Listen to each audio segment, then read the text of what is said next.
Welcome to Pet Sitter Confessional. Today, we're brought to you by Time to Pet and the Peaceful Pet Music, Calm Music for Pets YouTube channel. Today, we are super excited to have one of our very first guests that we ever had on the podcast, back on episode 50. Korye Bradshaw, owner of Murphy and Me Pet Sitting, is back on the show to talk about some updates to her business, how she's been handling and managing her business over the last 4 years, and some big updates that she's experienced as well. So, Korye, I can't tell you how excited and happy we are to have you back on the show. For those who haven't listened to episode 50, could you please tell us a little bit more about who you are and what you do? Well, my name is Korye Bradshaw, and like you said, I own Murphy and Me Pet Sitting. So I do dog outings. So I do beach outings, or I do camp at my house, and I do overnights. So I specialize a lot in exercising groups of dogs. Yeah, and I love how you define that, of specializing in exercising groups of dogs. How did that specificity come about?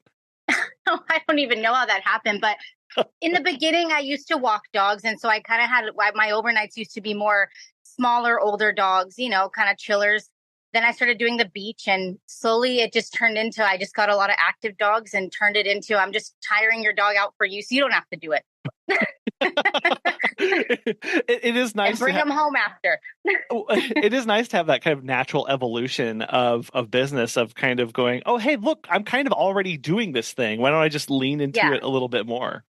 When I think it all just happens on its own. Like, we originally started off in an apartment, and at that time it was easier for us to have little, maybe older, more calm dogs. Now we have a house, we do the outings, and now I actually prefer more active breeds. And actually the older ones don't do as well here because it's so much chaos going on. We do better with the active breeds now. So it's funny how it changes on its own, really. Yeah. Well, and so you've been doing the exercising of group dogs. How has your business changed, or in other ways, how has it not, since we've last spoken? So I think at the time when we last spoke, I was doing beach outings. So I take groups of dogs to the beach for about 3 to 4 hours, tire them out, rinse them, they go home after. But we lived in an apartment at the time, so I was only doing very minor overnights. But in 2020, we moved to a house with a bigger yard and a pool and all that. So then I ended up incorporating camp, I call it doggy camp. So now I can involve dogs that maybe can't be off leash or aren't good in that type of a space, and they have a controlled, secure environment to be able to run around and exercise. It's a pretty big space for where we live, San Diego. Usually there's not big areas here, but it's a good option for people that don't feel comfortable with the dogs off leash, or if I don't feel comfortable with them being off leash. Yeah, it helps you kind of know how to refer what service to which dog comes through. So do you generally start with the beach days and then, take them to the camp, or do you elevate people from camp to beach days, or what's the general process there? Well, so it's funny. I used to do before my son, I used to do the first half of the day was beach, second half was camp. But now with my son, I only do one or the other. So a couple of days a week I do beach, and the other 3 days are camp. Okay. So they get to pick one or the other. Okay. And so you have different groups set up for whether, depending on which service they're after. Yeah. And weirdly, I always thought the beach was the most popular option, but people like the camp. Like, that's becoming the biggest thing. So I get majority of my dogs come here actually than the beach. Why do you think that is? I think it's people feel safer that way as well. Cause in the summer, it's not our dogs, but you get dogs you don't know, and dogs that shouldn't be at the beach, aggressiveness, things like that. So I think people feel safer with their dogs in a controlled environment with dogs that I've vetted. Also, the dogs love the pool. The pool guy doesn't love the dogs that love the pool, but the dogs love the pool and they love swimming in it. So that's been a big factor for the dogs too. And they don't get sandy. That's another thing people like. Yeah. Yeah. Funny enough, you take your dog to the beach and they're going to get a little sandy. So I can see. I know. When it's funny, I did camp thinking that it was going to be just people weren't going to really want it. I just was like, oh, I'll just do that as a side thing because I have my son. I can't go to the beach every day. And it was weird. It turned out that this turned out to be more popular than the beach was. So it all worked out on its own. Yeah, well, that's very interesting when you talk about how people are concerned about the safety, or they feel as though camp has that safety aspect of it. And and I can definitely see how a client would go, well, big outside world, kind of a lot of unknowns. You're right. It does take a kind of a special client mentality and the right dog to be ready for that beach outing. Oh, totally. And they have to have really good recall because we need a lot of the times I stay at the end of the beach and I'll watch as dogs walk our way and I see how they interact with other dogs. And if I don't like the way they're interacting, I recall them up to the top and we sit and they wait till the dog passes by. So that's my way of keeping everybody safe. But if the dog's not good with recall, things like that, it can get chaotic. So you have to have that right dog to be able to go to the beach and to follow just follow the rules in the pack, in a sense. Here at camp, do whatever you want, free for all at camp. But the beach, you have to be a little more on your toes with them. Well, for you, you said you started the camp as a way of just having something a little bit extra. As it's transitioned to being, sounds like a way more primary as far as what the percentage of your business. Have you been okay with that? How has that transition been for you? Because I know, if I offered a service that I was like, well, let's just see where this goes. I don't know if I have got passion for that or whatever, and it becomes a big thing, then I have to decide, do I actually like doing this, 10 more times or whatever? No, I love it. I do like having those couple beach days because it's those couple days I can get out the house for a minute. Yeah. But I love camp because then my son's involved. Before his nap, he'll come out with I'll let some of the calmer dogs up on the balcony with him and he loves them. It's really fun and it's longer. He gets to be involved. It's just, I actually prefer camp over the beach too. So it's really weird how that whole thing works itself out on its own.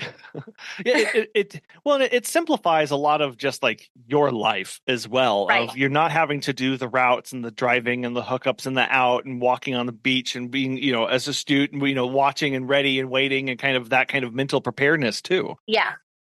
The beach can be very, especially in the summer, very mentally wearing because you are on your toes 24/7. Like I'm focused on my surroundings 24/7 at the beach.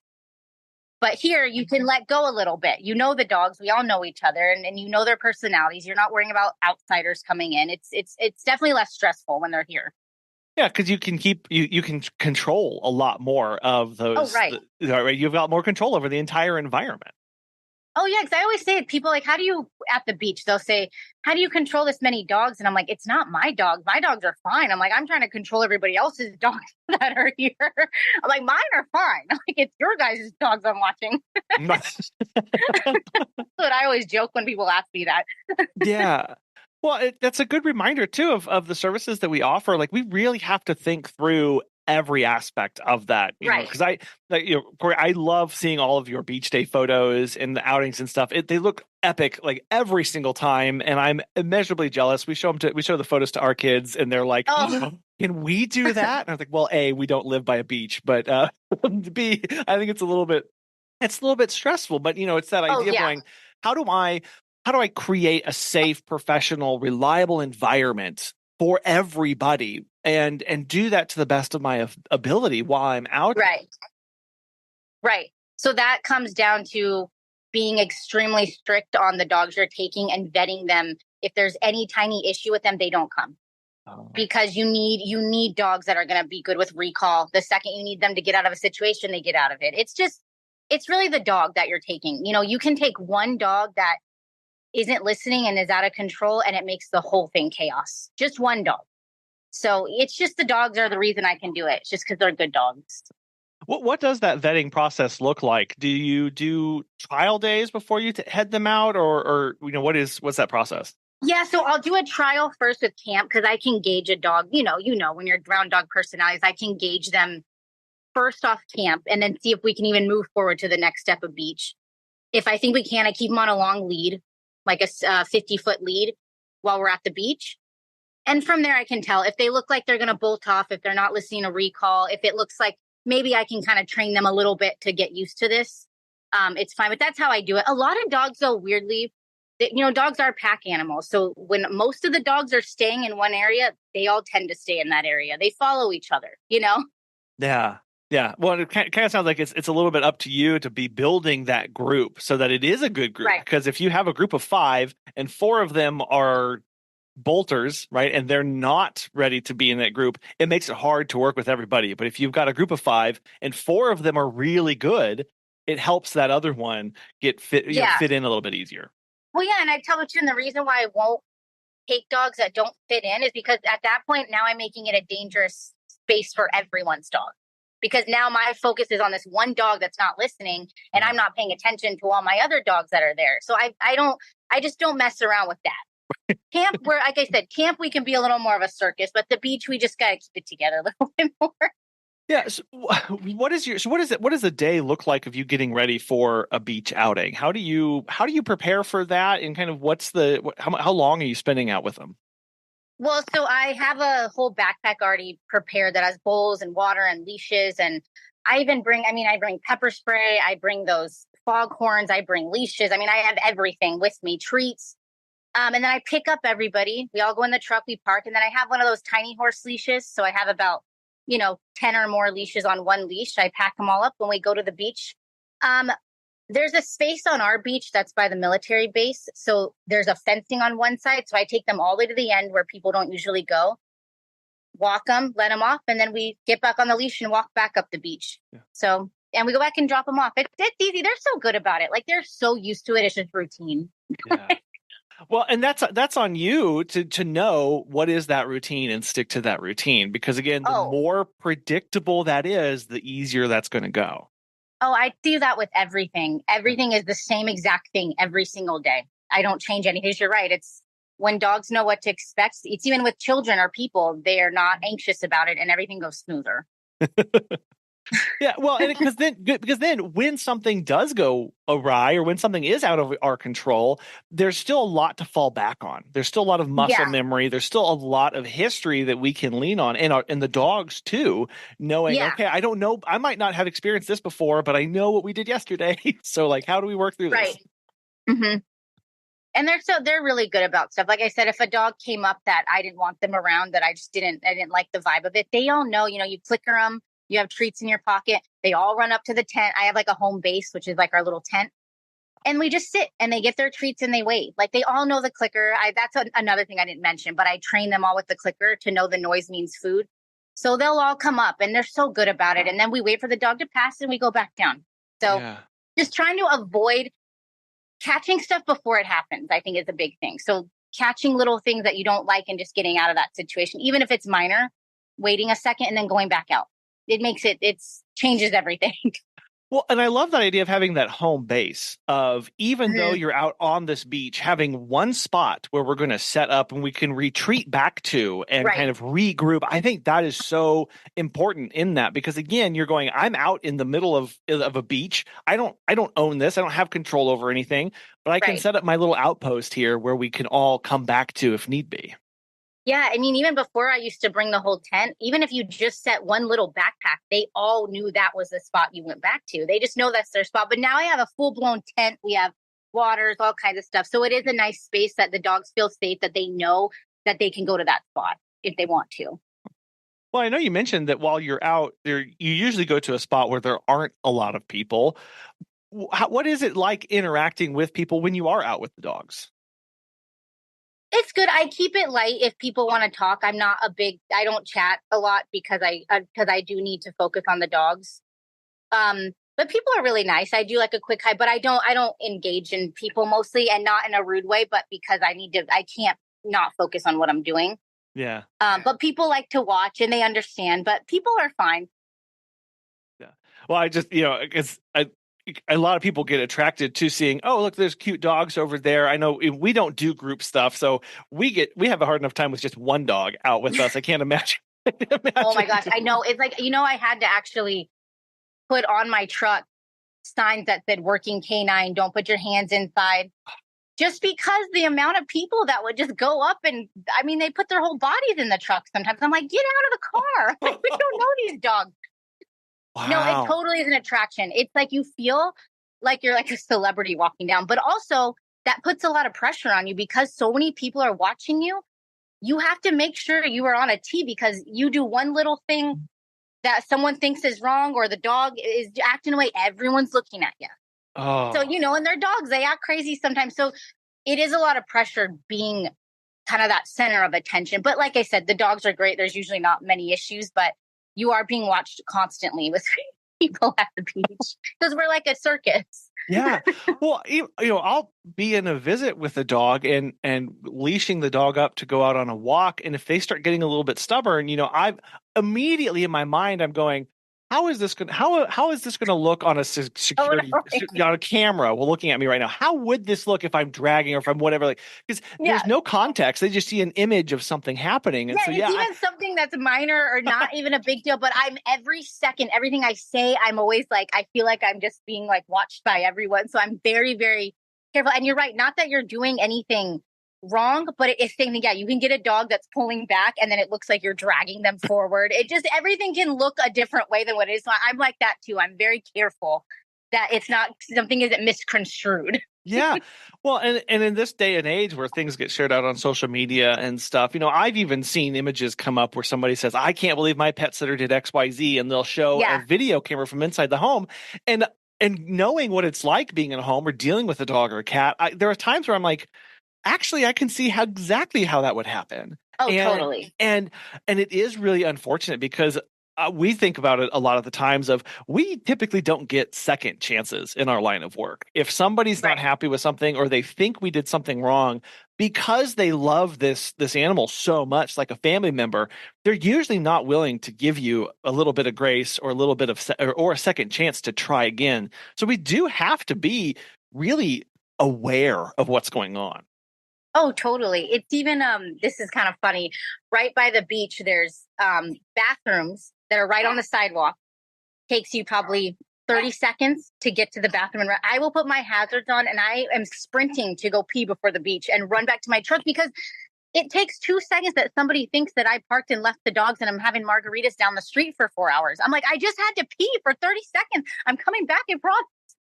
Like stuff like that. Like, cause it looks different. Even if I'm gone 30 seconds to pee and run, I'm actually sprinting through the bathroom and running back because I just don't know how people are going to look at everything. Cause you just always have to be on your toes with that kind of stuff.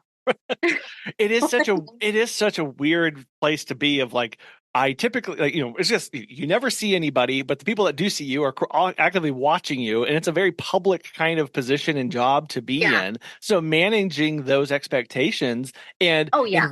it's mentally, it can be really taxing. Oh, it definitely is. Yeah. It's a lot of pressure when you're out in public like that. Yes. But like I said, again, goes back to having good dogs because majority of the time with that many dogs and everything going on, they are still majority of the people, 95% of the time are like, this is impressive. I can't believe this. I get mostly always good feedback from people. So it is really nice because you hear really nice things all the time from people, as long as you don't look like a mess, If you look like you're good, everything, but I get a lot of compliments and people are really nice about it. And so it is nice in that sense, aspect of it. Have you heard of Time to Pet? Doug from Bad to the Bone Pet Care has this to say. Time to Pet has made managing my team and clients so much easier. Our clients love the easy-to-use app and scheduling features, and our sitters love being able to have all of their information organized and easily accessible. My favorite feature is the instant messaging. By keeping conversations on Time to Pet, we are able to monitor our team and ensure nothing ever falls through the cracks. If you're looking for new pet sitting software, give Time to Pet a try. Listeners of our show will save 50% off your first 3 months by visiting timetopet.com/confessional. Yeah, and again, it's going, it looks easy, but there was so much work getting to that point, so much vetting. It's going, I look great with this group of dogs, but I had to say no to 50 other dogs because they would not have been good. And but again, that's on us to make sure that we're reaching that result by knowing it only works if every dog is a good fit for this, and I can't. Oh, totally. Can't waver, and that's hard to know. There is a line here that sometimes it may be tempting to go. Well, I gosh, I've lost that other client. I need to make up this money. What if I just round the corner this time and I'll let this dog in when I know usually I wouldn't? Yeah, and I've done that because I've been doing these outings for so long. When I was younger, I would do that. I would always not trust my gut. And I would say, like my gut would always say don't, and I do it anyway. And every single time I did that, it didn't work out. And I regretted that I took that dog. So I'm to the point now where if I even have the slightest, tiniest reasoning that I don't want to take the dog, I won't take the dog. And I'm okay with sometimes people getting mad because I won't take their dog. But I am so strict now because I just know that the smallest thing can mess up everything. Right. Yeah, and that comes with us. Like I was actually just talking with Megan about this, of the importance of, we're running our business. We have to be both the leader and the manager, right? We have to be the one who sets the sets the vision, sets the rules, and then we have to abide by the rules. And Right. that can be really hard, especially when we're like, well, who's going to know, right? I made up the rules, so if I let it Yeah. slide this time, it's no big deal. But you're right. In the back of our mind, we know, I did that for a reason. It's really important that I don't do this. Oh, yeah. And it's never going to work out. And dogs are a big liability. You're working with animals that can be aggressive, can escape, there's so much liability, I feel like, that comes with working with animals, that you have to be so careful. You can't just let things slide or slip through the cracks when it comes to living things, and dogs nowadays are people's babies or children to people. It's like you just can't mess around with that. You have to stick to your guns, your gut, and only take the dogs that your gut is saying that one's a good one. Yeah, they really have such a higher amount of expectations for us these days. They really expect a lot, and for us to have all of our I's dotted and T's crossed. And those conversations can be tense sometimes whenever they're not a good fit, or when we have to report something bad, or we've got to make that decision of, how do I take what this person is telling me, and let them know whether I am a good fit or not a good fit for how we can help them. Right. Well, what happens is, I've noticed too, is sometimes if you take a dog that you already knew had a bad behavior, but you're like, it's fine, whatever, then trying to backtrack to the client and then try to backtrack and be like, oh, actually, this dog does this. The client's like, well, you never said that before. And I found myself getting into those little traps too. That is bad on my end, because I took the dog knowing I had a bad feeling about it. Then you had to retract. And now the owner's like mad, because they're like, well, you didn't tell me this before, and took the dog. And, so I've learned, just be honest, completely honest with the dog's behavior. And if you're going to take them or not, just stick to that. Oh, that is, I'm so glad you said that, Korye, because a lot of times we'll try and gloss over something, or we'll go, okay, well, let me try and work with this. But what we have to tell the client is, hey, I'm going to take you on, but I'm looking at this and this behavior. We're going to be watching that to see how that progresses. Because otherwise, you're right. If it's the second or third visit and we're like, well, your dog's like this, it'll feel like to the client it's coming way out of left field. And then we're dealing with defensiveness, we're dealing with anger and frustration. And just come in and say, hey, I'm taking you on, but your dog and you are on probation, because I've got to see how these things are going to happen. It's the honesty aspect of it with that type of stuff, and not sugarcoating that, is so much easier. Because I used to do that. I kind of would feel like, I'd almost feel pressured to take dogs. Like, I felt bad, like, oh, they want me to take this dog, and it always bit me in the butt after. So I might just be completely honest with the client, and then nobody's caught off guard when maybe you end up not being able to keep the dog. Yeah. Or when the behavior goes south in a really, really bad way. We think about that each time, where we're like, oh, did we report the snarl? Did we report the bolting away from us? No, we really need to tell them about that. It doesn't feel good, but I've got to tell them that was what happened today, because if it's worse tomorrow, they're going to have no idea where this is coming from. And so they're like, okay, the dog was perfect yesterday, and now all of a sudden there's all these issues because you just didn't tell them about what happened yesterday. Yeah. And then it becomes, well, what did you do? Right? What did you do? Then it's your fault. It really is. Yeah. No, I totally agree. And then it looks like you actually look like the bad person, like you're doing something wrong. And I have done that so many times that now I'm almost overly honest now with people and their dogs. It could be the slightest thing, I will bring it up. Yeah. Because I'm so like, I just don't want to be put in those situations where we're all caught off guard. And I've done that. Like I said, I've done that so many times. I'm like, okay, we're not doing that anymore. We get the feeling a lot of times where clients, especially new clients, expect us to be miracle workers with their dog or cat or whatever animal, where somehow, for some reason, they think by hiring us, everything will just go immediately perfect and beautiful every single time. And then when it doesn't, it reflects poorly on us. But how we get ahead of that, you're right, Korye, is going, I've got to tell you everything that happened, what the interaction was like, how I resolved it, what I'm going to do next time, what my concerns are, like that. That sets you up for success. It also helps them set up themselves up for success, so that they can start understanding exactly what their dog is, because a lot of people live in denial of the behavior of their dog, right? It's like Yeah. nobody wants to hear that your furry family member isn't treating a new friend nice. Like nobody wants And to hear that. a lot of people, honestly, I don't think really fully understand dog language either. Some people, I think, genuinely don't even realize certain behaviors are bad, like bad Oh. manners to other dogs, especially, socializing and things. Sometimes they don't even know. Yeah.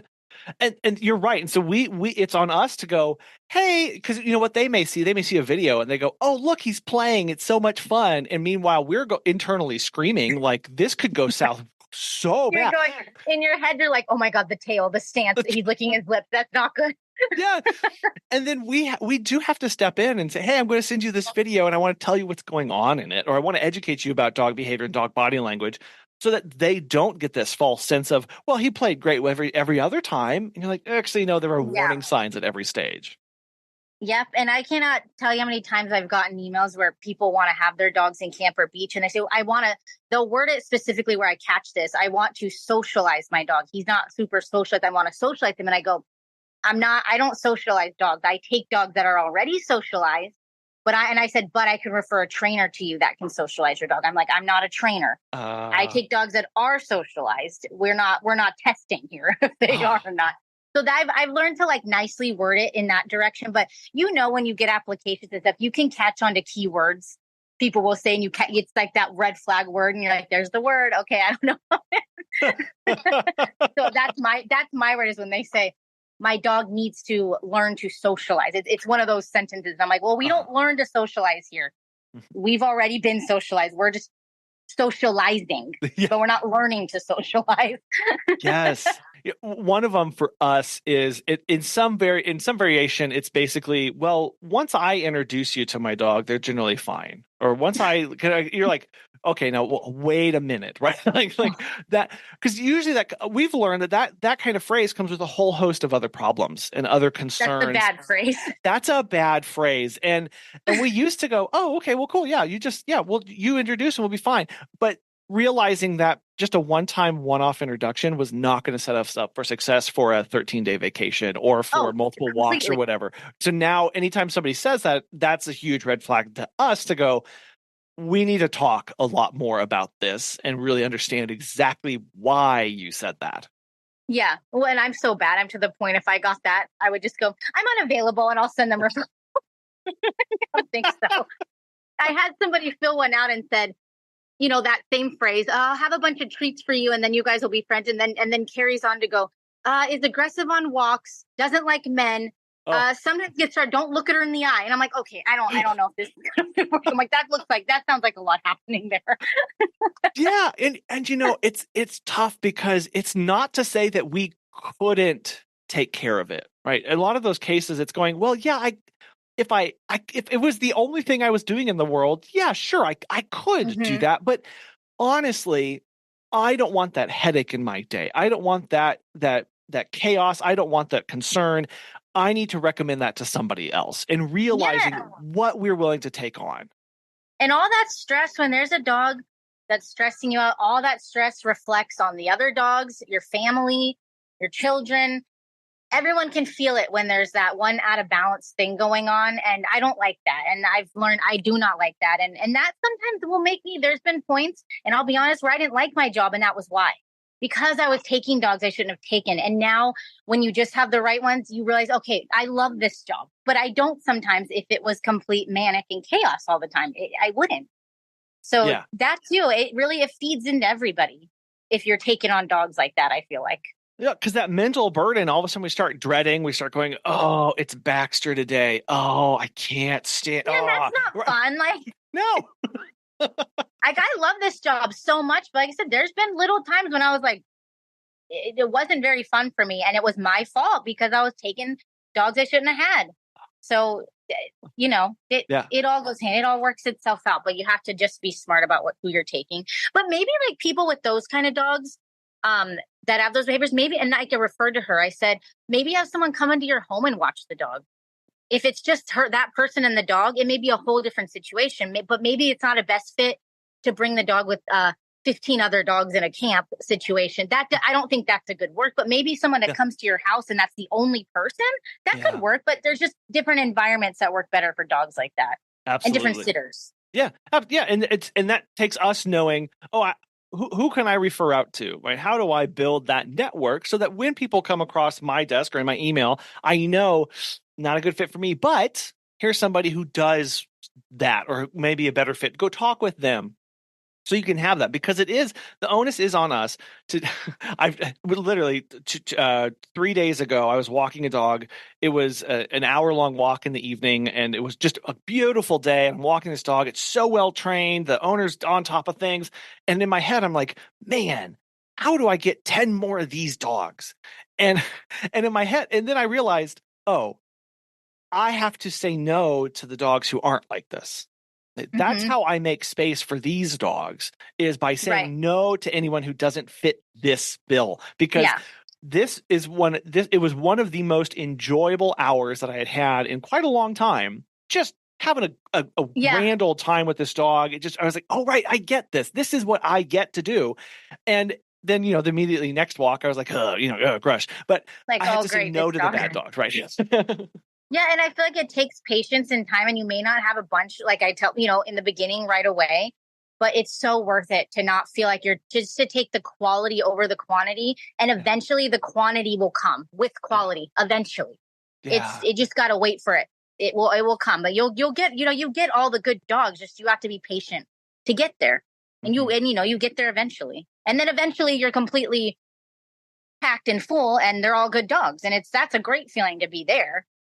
When you're completely booked all the time, but all your dogs are great. And it might take a while, but when you get there, that's the best spot to be in, I feel like.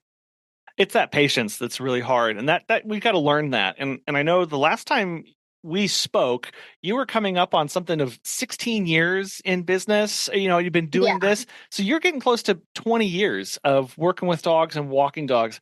How does that feel to think about that? It doesn't feel that long. Yeah. I don't know. It feels great. I feel like every day I learn more, and you become a little bit better at understanding dogs. But still, even in 20 years, I feel like I'm still learning something else. Tomorrow, all of a sudden, how did I not know that? So it's great. It's great, but it doesn't even feel like it. Yeah. Well, that's definitely a good sign, right? Whenever you can reflect on that and go, it shows that you're doing something. You're making it something that you want to do after all that time. Well, and even after it being 20 years, the amount of times that it's evolved into something else, still pet care related, but it's evolved a million times. So it almost sometimes doesn't feel like you've been doing the same thing for 20 years. You just guess you've been working with animals for 20 years, but everything's changed so much. If I look back when I was 13 walking dogs to what I'm doing now, it's a completely different thing, and it's been evolving constantly. So you feel like you're kind of always on your toes, and you're doing different stuff though, know? Yeah, no, that's a really great point of nothing is static. And even if you don't make huge changes or things, whatever, little things have changed and evolved to whether you don't offer the same services quite like you did 20 years ago. And you've learned so much compared to 20 years ago. And you've got different clients and different schedules. Things are just different enough where it does keep it fresh. And that's what makes this kind of thing so exciting. A lot of pet owners don't know how to react when their beloved pet is facing a bout of anxiety, noise sensitivity, or depression. However, various studies have shown that animals react very positively when calming music is played for them. As a trusted pet sitter, have your clients check out our friends at the Peaceful Pet Music, Calm Music for Pets on YouTube, where they can give their pet the best chance of relaxing while they're away. From peaceful melodies to soothing nature sounds, this YouTube channel is the go-to spot when your client's pet is anxious and you don't know where to turn. Complete with beautiful and vibrant animations, their videos will become your home for the tools needed to keep the client's pet in a state of peacefulness. Be sure to subscribe to the Peaceful Pet Music, Calm Music for Pets on YouTube, and don't forget to hit the bell so you never miss a moment of calm.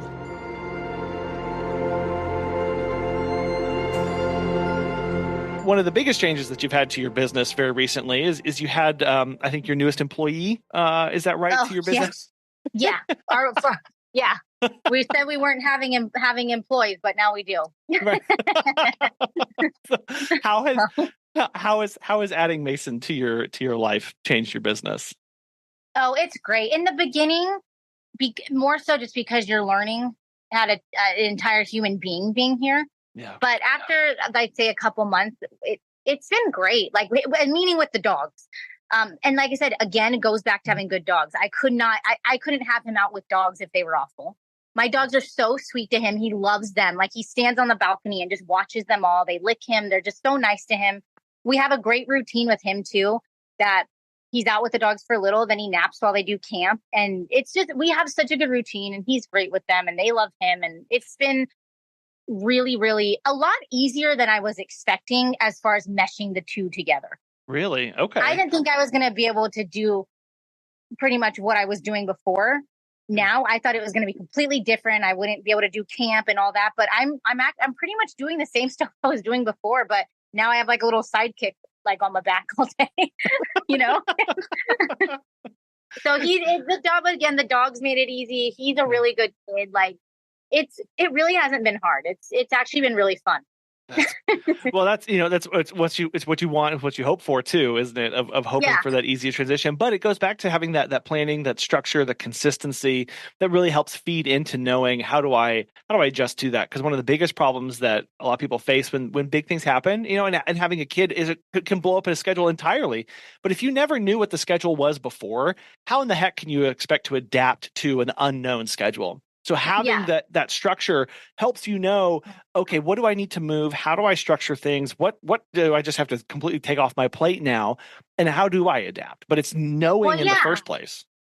And the first probably like 2 months that I came back to work, and I even said this to clients when I sent out the new schedule and everything, and I said, this will be changing forever. We will be adjusting, not drastically, but we will be adjusting things. And I need people that are open to that. And so like that first couple of months, I adjusted times, pickups, drop-offs, all kinds of stuff. So you get to that point where you're like, okay, this works. And I feel like we're here now until we need to adjust it again. But everything's adjusting. Even before him, you're just always adjusting what's going to work best all the time.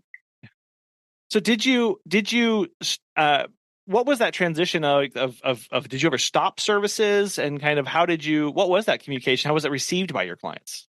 Well, yeah, I stopped services. I took maternity leave for 3 months. Cool. That's awesome. So I took the last month of my pregnancy off just because I'm like, I really don't need to go into labor at Dog Beach with like 100 dogs in my hand. That just doesn't sound like that would be great. So I took the month off in case I was early or anything, which I actually was early. So I'm happy I did. Wow. And then I had 2 months of just having him without the dogs, and then went back into it. Yeah. No, that's really cool, and to know that you have clients that supported you in that, and were I hope we're happy to give you that time. My clients are amazing. And it goes back to the dogs. You have to have good clients too. Like my clients are so great, but I've had clients that were awful and would never be understanding of this. My clients are so like, they would drop everything and be like, do what you need to do. Like take care of your son. Like everyone's fine. And it makes it so much easier for me. Yeah. No, it does, because we can sometimes think, oh, my clients are just, it's just a business transaction to them. They just want one thing, for me to show up, and they don't really care about me or who I am or what I do. But you can find those clients, you can vet them, you can work to build that relationship so that when you need that time, when you want that time, let's just say that when you want that time, they're excited to give that to you because they know how much it means. Like that really changes the stress levels. That really changes the mental burden that we're carrying around. If I'm looking at an email that I've sent, I've saved a draft for the last 3 weeks because I'm terrified of sending it because I know that people are going to be angry at me. Right. Instead going, no, I can confidently send this off. Sure, one or two may have ruffled feathers, but the vast majority are going to be excited for me and want this for me. Like that really changes your business. Oh yeah. And I feel like the clients now are almost like family at this point. So yeah, like I said, same with having good dog, it's good clients, and I have great ones. So it was actually a really easy transition, even with the clients, and even changing the whole schedule around. Yeah. When I came back, everyone was just so down for the ride. They were just like, whatever you need to do, like we're going, we just want the dog to go with you.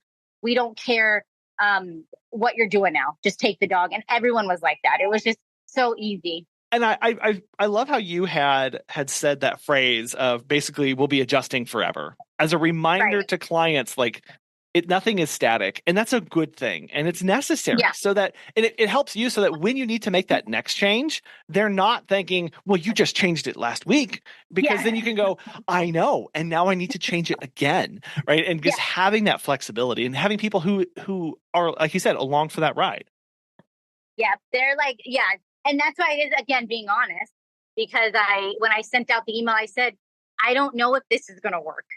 Mm. When I was first going back to work with Mason, when I sent out the schedule, I'm like, I'm sending this out hoping this will work, but this might all change. And it did. I had to change times and stuff probably within the first 2 weeks. But just being honest, I think it's going to adjust, and people understood.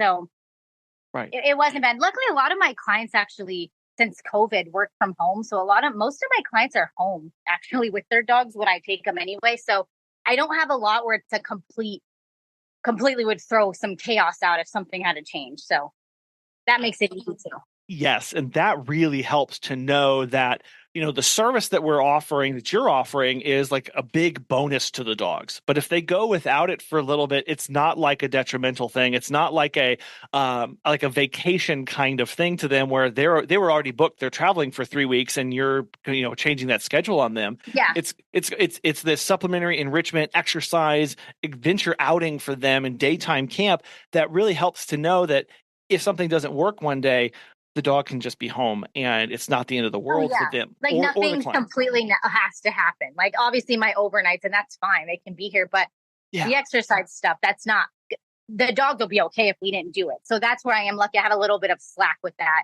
Thankfully, we don't really need to, still don't need to cancel much, but more just adjusting time frames. Yeah, absolutely. Has at any point during this process, did you ever think about hiring help or actually bring on an employee? No, I'm still not interested. I don't know. I feel like it would almost be more work on personally to me. I just like, you have employees, right? Yes. Yeah, we do. We've brought on employees. Yeah. Yeah. It's more the liability aspect for it. Me, I just haven't got there yet where I feel comfortable. And maybe that's a bad thing, but I'm kind of that person. I'm like, I know how to handle them. I don't know if you do. And I know that they say that can be a bad trait, but I'll be honest, that's kind of my trait.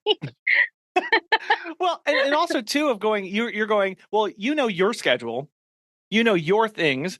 It is easier to manage just yourself and your busyness. And if you have clients who are adaptable to that and respond well to that, there's no reason to make that big change then, and no reason to bring on somebody if you're managing and making it work. And that's that decision going, well, I've got clients who love what I do and how I do it. They're ride or die at this point. So, mine as well. Yep. No, totally agree. Yep.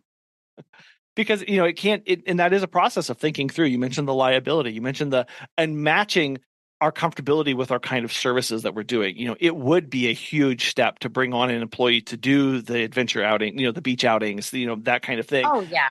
That's a big undertaking. Like that's not something where you can just take somebody not that it's impossible, but it is going, I really need to think through that process. I really need to make sure that that's a step that's necessary, not just because on a whim, I think it might be fun. Right. Yeah. Well, and if you do having somebody walk a dog and things like that, it's still liability, but much less than go take out 10 dogs to Dog Beach and take them home. Like that's like, I think I'd be stressed out the whole time. It'd be, I don't think I could do that. Exactly. And then going, it's not for right now. And that's okay. Right. And that's what makes it, that's what's so fun about it, is because you can adapt and change as you need to. I was scrolling through your website, Korye, and I did notice that you have a few announcements about not taking on new clients and that you're fully booked. What was that decision like? Well, I did it originally when I was first going back because of Mason, my son. So I wanted to make sure I just kept the dogs that I have, that I know, that I trust, to make sure I'm not bringing any dogs around him that could potentially put him in danger. And then from there, what I'm really doing is I'm taking referrals or people I've personally met, but I'm just not taking, the randoms that fill in. And that's more for Mason. I do have a lot of dogs, but it's also just for my son. I don't want to just take everybody because I just like, I want to make sure that they're a really good fit. And I have enough right now too that I don't need to add a ton more here and there. If there's a client that's like, I have this really good golden retriever, something like that. Yeah, I'll be open to looking at that, but I don't need it. And I also just don't want the headache and the stress and, just with my son. I know everyone's good with him, so I just want to keep it that way. Yeah. Again, reducing that amount of variation, increasing the amount of control and consistency that you have. And you said that phrase, I don't need it and I don't want the headache. What a wonderful place to be. And as a business owner to really sit down and think like, I don't need it and I don't want the headache. At the end of the day, that's such a powerful place to be making that decision. And especially again, like for Mason, for your son to go, the more new dogs I bring in, the more variation, the more unpredictable, scenarios come up. And that's completely off the table. And that's one of those decisions that you get to make, you have to make in that, and knowing, well, I've got a great group already. I don't need to change these things. If somebody refers a great dog to me, sure, I'll say yes to that, but I don't even have to say yes to the great dog if I don't want to. Yeah, that's where I am right now. That's my thought process on it, is if someone comes to me and they just have a great dog and it's referred by someone else that I already know, and I'll be open to that. But other than that, it's like, we just have such a good group, very good system. They all do so well. They're great with him. I'm like, do I need to throw in 5 other dogs? There's no reason at that point. Everyone is good with how we are right now, till maybe further when stuff changes again. you know? Well, yeah, and we think about that too when we're doing. So we do mostly out-call pet sitting services in clients' homes, and we think about that a lot. Of if every day all I had was a completely random set of brand new clients, it's incredibly mentally taxing to know new client, new client, new client, new client, new client, new client. Versus if I can build and cultivate a clientele that's with me from year to year to year, it helps so much with that mental burden, that frustration, that anxiety of, oh, I know what to expect from Troop because I've been to their house 100 times. And that comfortability, familiarity just really helps you excel when you're in there. And same thing when you're building out that daycare group or the beach play groups of going, this is a dog that I have a long-term relationship with. I don't have to be so wigged out and so on edge with this dog that I can relax a little bit and pay attention to more important things. Yeah. And even dogs that are good dogs that you bring into the group is still stressful. Any new dog is stressful because you want to make sure they're going to mesh well, let alone a dog that you already probably had a bad gut feeling about from the beginning. Always getting a new dog can be, it's stressful. I think every time. when we did daycares in our home, it was the same thing. We were excited about the new client and we knew we needed to be growing and doing this stuff, but at the same time, there was this background pressure of we're all a little bit more on edge today. We're all a little bit more monitoring and watching and looking because I just don't know if everybody's going to be okay with one another. And we got to that point where it was for us, we went, okay, this is actually not fun anymore. Capping it and going, okay, 5, that's it. And it's the same 5. And wow, I actually really enjoy my Tuesdays now. I know, that's why I said, I don't know if I should say this, but I'm like, there's been times where I'm like, do I like my job? And I'm like, I do. I just don't like those dogs that I was putting in the mix. Yeah. And like you said, they may have been fantastic dogs, but just that anxiety and that pressure on us of they're new to me and they're new to my group, that can be enough pressure to make us go, man, I don't know if this is worth it anymore. So stripping out that newness, getting that predictability in really helps just smooth over so many things as a business owner. Well, you've been through a lot, and you've been changing and molding your business to fit your life and stuff. I was curious, Korye, where do you see your Murphy and me in the next 5 years or so? Oh, I don't know. I feel like by then we'll have another kid. So I feel like with 2, you have 2. I don't know how the one I can mesh. I don't know how the 2's going to go, but I feel like, just like I said to my clients, I'm just along for the ride. I don't know where it's going to go. I feel like I would have never expected where it is right now and what we're doing back then. So I don't know, but I'm just going with the flow with it. I feel like my business just takes me wherever it wants to take me nowadays. I'm like, I don't know where I see myself. I could be here doing something completely different with the dogs. just like back then when I was doing overnights at people's houses to what I'm doing now, I wouldn't have expected to be doing this. So Yeah. I don't know. We're just going along with it. I love that, being open to the possibilities and just kind of embrace, and not kind of, but actually embracing that change as well. Yeah. We're going to make the most of it at each stage, and having confidence in yourself and your abilities to handle whatever comes along that way, and knowing that it will look different and that's exciting. That's part of that, what's looking forward to. Yeah. I feel like I used to be nervous of change with stuff like this, but I feel like now it's happened so many times. It's kind of fun. You get a, so always a turn somewhere. Yeah. Well, Korye, I really want to thank you for your time today. I know you've got a lot going on. I really do appreciate. I appreciate getting to catch up with you, and I promise it's not going to be 4 years until we talk with you again. So, well, you guys are busy. I understand. Okay.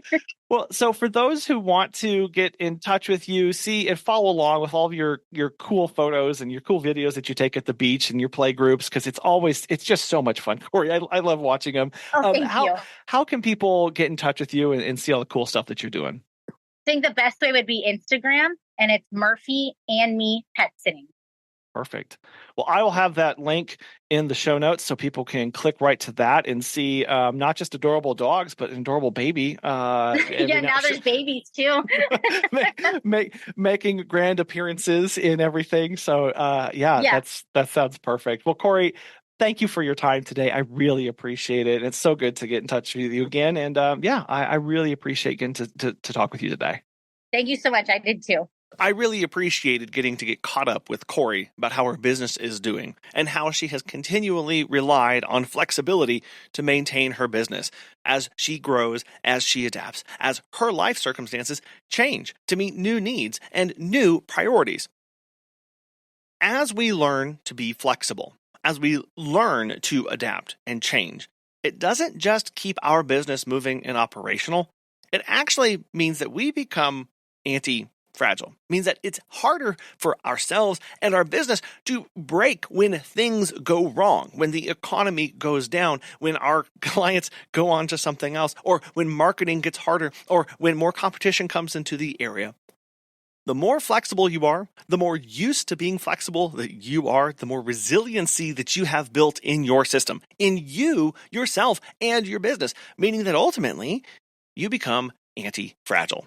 That when bad things happen out in the world, when the economy goes down, when these things take place, you don't break as easily. You're more willing to make the sacrifices, to make the switch, because you've built those muscles, you've built those processes, you are used to change. And that means a more resilient business and less stress on us. We want to thank today's sponsors, Time to Pet, and our friends at the Peaceful Pet Music, Calm Music for Pets YouTube channel. And we really want to thank you so much for listening. We hope you have a wonderful rest of your week, and we'll be back again soon.